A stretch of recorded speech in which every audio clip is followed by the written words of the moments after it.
Deixa eu falar uma coisa para vocês. Pare para pensar. Deus sempre usou pessoas comuns para fazerem coisas extraordinárias.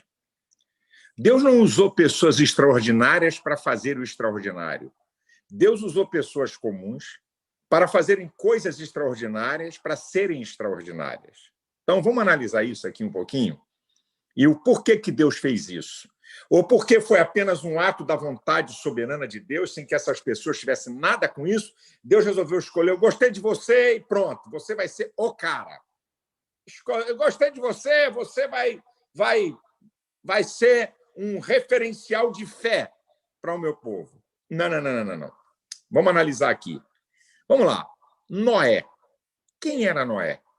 Noé era um agricultor. Noé não era um construtor de barco, de navio. Noé era um agricultor, um cara comum. Mas o que ele tinha? Era um cara que andava com Deus, temia a Deus, obedecia a Deus, tinha comunhão plena com Deus. E aí Deus dá uma ordem a esse cara para algo não apenas inusitado, mas algo que ele não tinha domínio. Você já parou para pensar nesse negócio? Você já parou? Mas alguém chegar, Deus dizer assim, olha, eu quero que você construa uma arca. Como? Eu não sou engenheiro, eu não sou construtor naval, eu nunca fiz nem canoa. Como é que eu vou construir uma arca? Noé não faz questionamentos. É claro que ele foi buscar construtores, foi buscar os engenheiros, foi buscar a gente, mas o que eu acho extraordinário é a capacidade dele. Isso aí não tem elemento espiritual. Não tem elemento espiritual. Tem a inteligência, a percepção humana, a energia, o esforço, a atitude, a determinação. A Bíblia diz que ele, então, condena o mundo e se torna herdeiro da justiça, que é segundo a fé, e ele está na galeria de Hebreus 11 dos heróis da fé. Um homem comum que fez algo extraordinário que marcou a sua história. Deus não enviou anjo para ajudar Noé a construir a arca. Deus não enviou o sobrenatural para que Noé cumprisse a sua missão. Deus dá a ele uma ordem, Deus diz a ele o que ele tem que fazer. E ele não faz questionamento. Como diz o outro, ele parte para dentro. Ele corre atrás. Ele vai realizar o seu propósito. Você quer ver um outro personagem da Bíblia? Todo mundo conhece. Só estou falando aqui de coisas que vocês conhecem. É José. Segundo o patriarcado, José era o último da fila.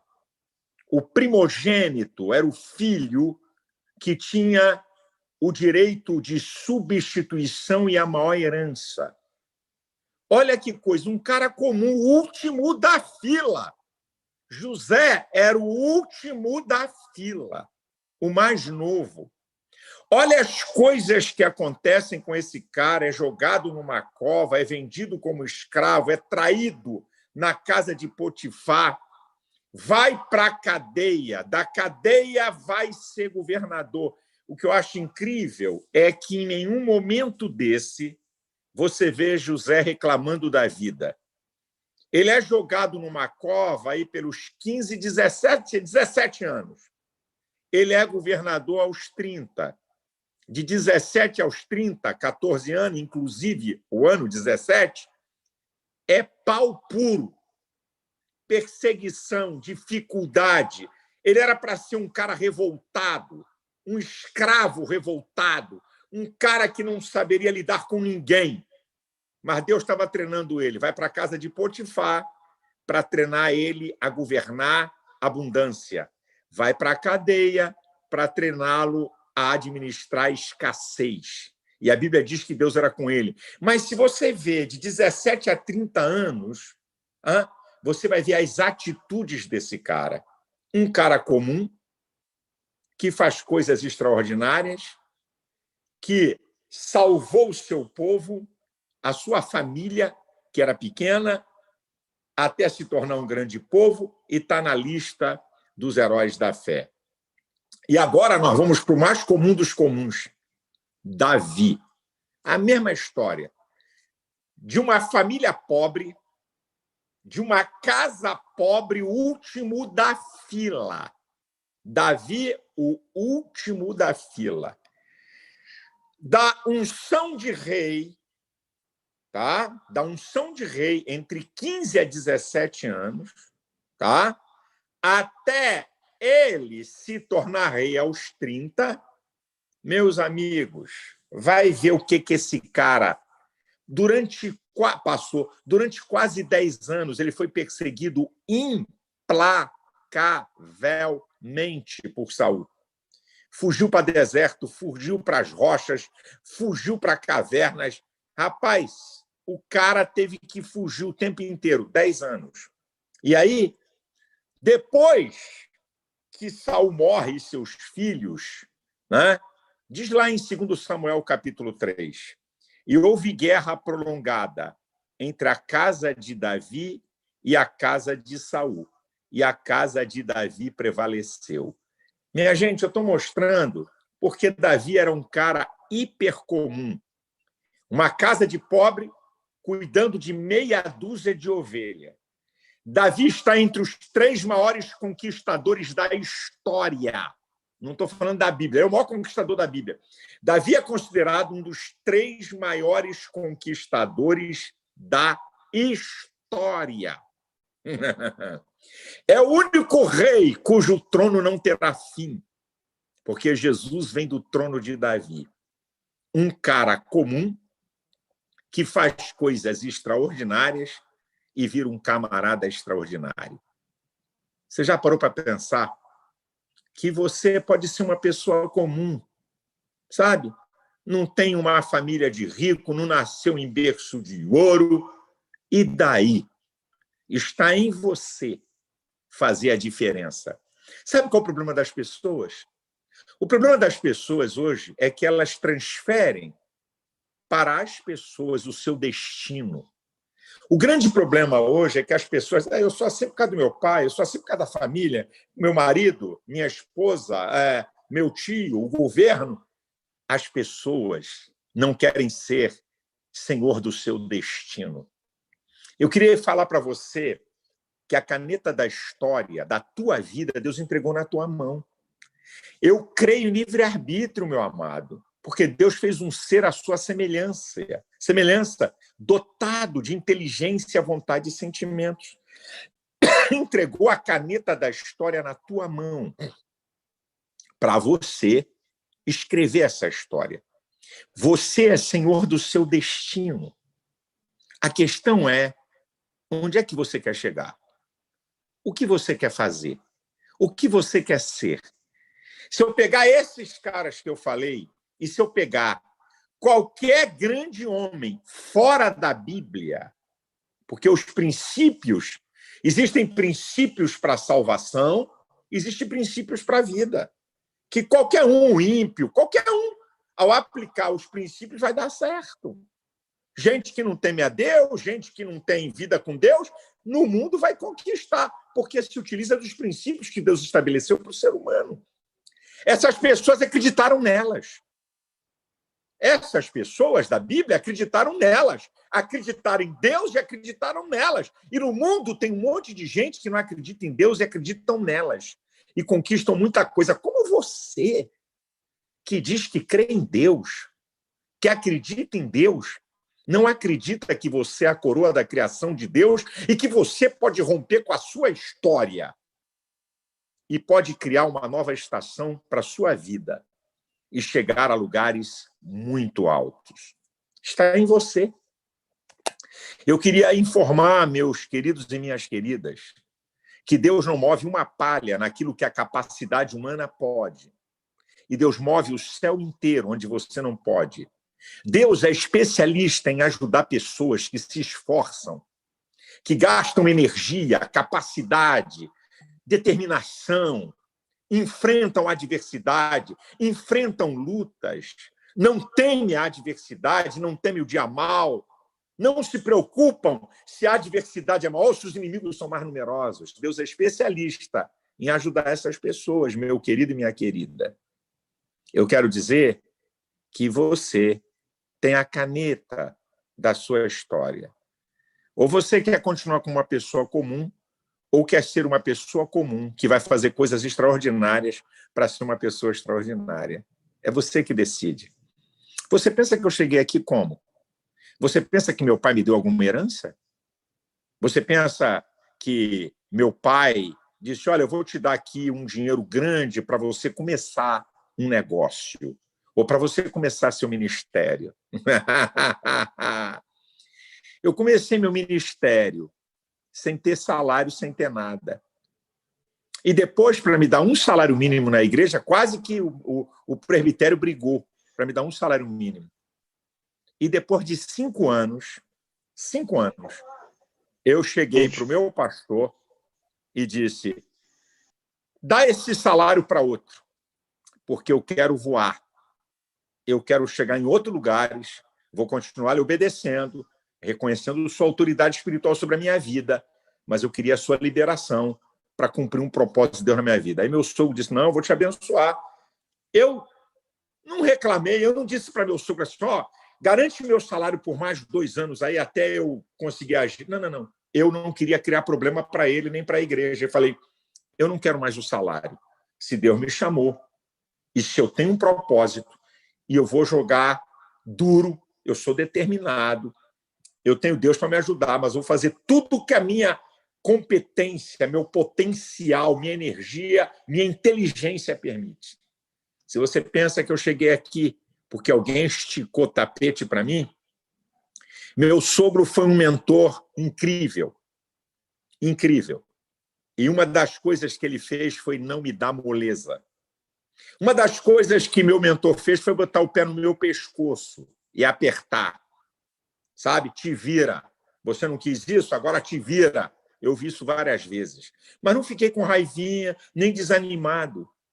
Quando eu entrei na televisão há 37 anos atrás, sabe qual foi a palavra na reunião de presbitério, quando eu falei que eu ia entrar na televisão? Sabe qual foi a palavra do meu pastor? Olha, eu avisei ao Silas que se isso não der certo, ele sai, porque a igreja não participa com 1 centavo. E se ficar devendo, ele vai ser excluído.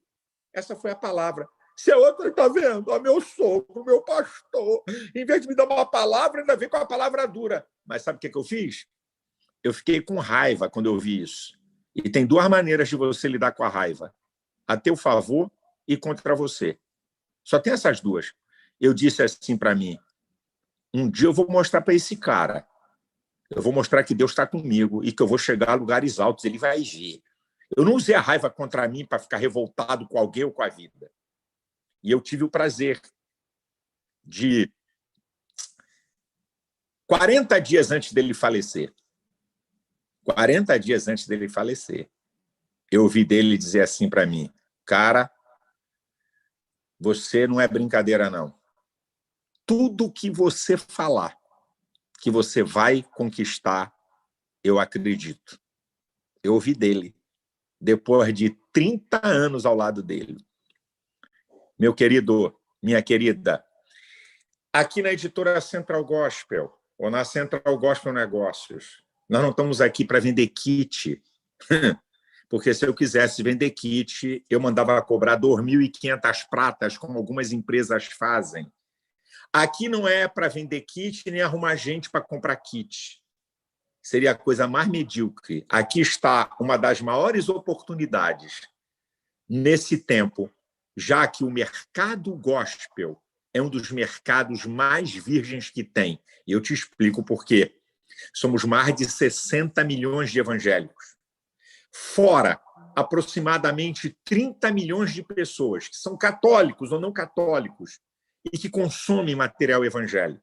Então, nós temos um universo de 90 milhões de pessoas porcamente servido por todas as editoras, inclusive a nossa. Desde 2005, eu venho dizendo para a Elba, minha cunhada, que é a diretora executiva, Elba, tem alguma coisa que nós ainda não descobrimos e que nenhuma editora descobriu. porque a quantidade de evangélicos que temos, todas as editoras juntas, nós não estamos atingindo 10% desse povo. Tem alguma coisa errada e que nós vamos descobrir. Aí nós tentamos representantes, só que nós não tínhamos estrutura e nós jogamos uma coisa grande demais. O que aconteceu? Usamos estruturas erradas de empresas que não estavam preparadas, nem nós. Aí quase que eu quebrei. Mas como eu sou um camarada que não desisto, não me entrego à derrota, não me entrego a dia mal, eu disse, Elba, tem alguma coisa que ninguém ainda está fazendo e que é o insight, que é a saída e a porta. Quando me foi apresentado, certo?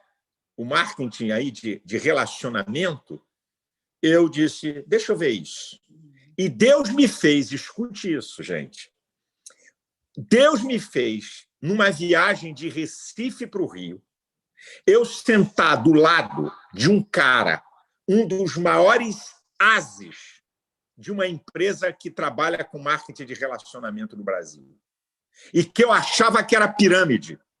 Deus botou esse cara do lado do avião para vir, me admirava de me acompanhar em vídeo. Esse cara conversou 2h30 comigo. Olha como é que Deus fez isso 6 meses antes de começar. Porque se Deus não colocasse esse cara para me explicar, eu não deixava esse projeto, porque eu tinha um preconceito, que é uma desgraça. Você tem um conceito formado sem saber a coisa, é uma ignorância da nossa parte. Então, Deus colocou esse cara do meu lado, ele me explicou, um cara que está rico com essa brincadeira, não é dono de empresa, ele é um dos maiores ases de uma empresa dessa, que trabalha com isso que nós estamos trabalhando. E aí, quando a Elba me falou, e trouxe o Maico, e me falou, eu já tinha uma informação do que era. Porque senão eu ia pensar que era pirâmide, eu não estou aqui para entrar em atrapalhada, nem tampouco para fazer com que pessoas entrem em furada. Eu tenho compromisso com Deus, eu não sou nenhuma criança, eu tenho um nome a zelar, vale mais o bom nome do que muitas riquezas. Então, quando nós entramos nisso, nós estávamos num beco sem saída. A editora em recuperação judicial pelos erros lá daquele projeto sem experiência. Só para vocês terem uma ideia, nós chegamos a ter 90 mil representantes e não soubemos trabalhar com isso. Tá? Só para você ter uma ideia. Se você não percebeu, eu ainda não dei um anúncio em televisão nem nas minhas redes sociais sobre isso. Por quê? Para a gente se estruturar, para aprender, corrigir erros, para quando isso abrir, você que está começando agora e acreditou, está lá em cima. É isso que você precisa entender. Você tem a oportunidade de estar num projeto inicial. Nós estamos na periferia da periferia da periferia. Nós estamos iniciando e estamos aprendendo. E com toda a dificuldade que estamos enfrentando de um processo de recuperação judicial, que Deus foi misericordioso, para nos tirar de uma situação que a gente ia acabar quebrando tudo, para Deus nos dar oportunidade para que pessoas, porque todos os meus sonhos, eu sempre tive pessoas nos meus sonhos, porque se você tem objetivos só com você, isso chama-se ambição egoísta. Todo sonho, se você serve a Deus, tem que ter duas coisas, o reino de Deus e pessoas. Todos os meus sonhos passam pelo reino de Deus e pessoas. Eu criei essa editora, não foi para ser empresário, por causa do reino de Deus. Eu não tenho aqui o número de milhões que essa editora deu para bancar programa, cruzadas que nós fizemos. Então, eu tenho um compromisso com o reino. E eu sempre sonhei com pessoas que a editora ia sustentar muita gente, abençoar muita gente. Você tem a oportunidade de participar de um projeto. Se você, preste atenção, acreditar em você, não tiver medo, ser uma pessoa de coragem, de esforço, de determinação e de atitude, pode se preparar. Você vai chegar no topo da cadeia que isso aqui tem. Você vai chegar no topo da cadeia que isso aqui tem. E não vai ser amanhã. E não vai ser mês que vem, que eu não vim aqui enganar ninguém. Vai ter que trabalhar duro, arrumar uma equipe de gente que queira trabalhar para você chegar lá, no topo. Chegar lá, por cima. E disso aí, sustentar a tua família, abençoar pessoas e investir no reino. A decisão é sua. A caneta é sua. Pastor, há 10 dias eu estou nesse negócio, não consegui vender para ninguém. Talvez, se você ficar 30, talvez 40. Pastor, eu consegui vender um livro. Pastor, eu vendi uma Bíblia. É assim mesmo. Persista, insista. Persistência, insistência, determinação, coragem. Creia em você e diga, Deus me ajude, porque Deus ama quem trabalha. Deus ama quem é esforçado. Diga, Deus, eu vou fazer minha parte. Me dá uma revelação, me dá uma estratégia. O que eu faço? Sabe por que isso está aqui? Porque eu orei a Deus, dizendo, Deus, me dá uma estratégia. Ou então, eu vou vender a propriedade da editora, vou pagar minhas dívidas e vou sair com uma grana. É isso que tu quer? Eu fecho a editora, vendo a propriedade, pago a dívida e ainda vou sair com uma bolada, com uma grana, na boa. É isso, Deus. Então, se não é, tu vai ter que me dar uma estratégia, uma ideia, uma revelação. E Deus nos deu. Então, meu irmão, por quê? Eu não sou filho privilegiado. Ô, amado, Deus, me dá uma estratégia.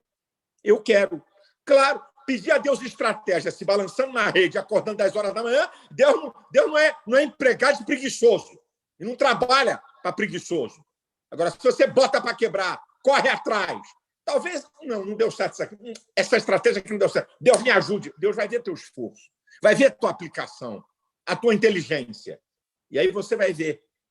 Tá?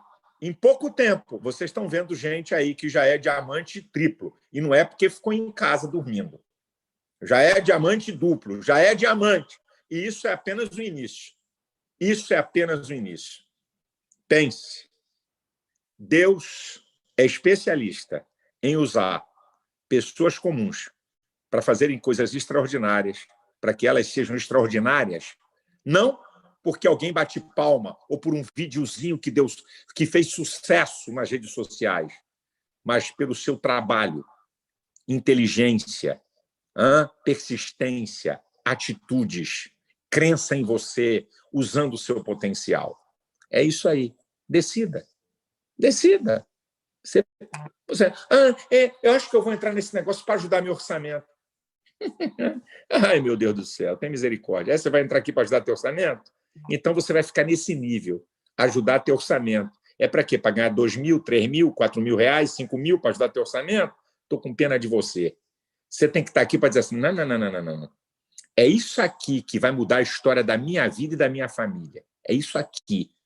Eu não estou pedindo para ninguém fazer loucura. Não estou pedindo isso. Mas que você entre com garra, com vontade para amanhã. Não, esse trabalho aqui eu não quero mais. Não, é isso aqui. É isso aqui que eu vou botar para arregaçar. E vamos ver o que vai acontecer. Eu sei o que vai acontecer. Não acontece da noite para o dia. Isso aqui não é uma fábrica de ilusão.